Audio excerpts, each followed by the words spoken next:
found some Lennox Elite Series air conditioners running. Let's see, it's a 3-ton from 1999. Gulp and Scroll, Cold and Sweaty. They're all three of them are running. I think these are straight cool air conditioners. Yeah, they're straight cools. This one's a 4-ton from 1999. And this one's a 3-ton from 1998.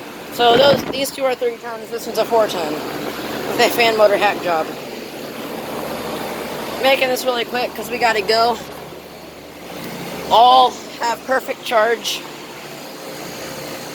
Gulp and Scrolls. And anyways, yeah.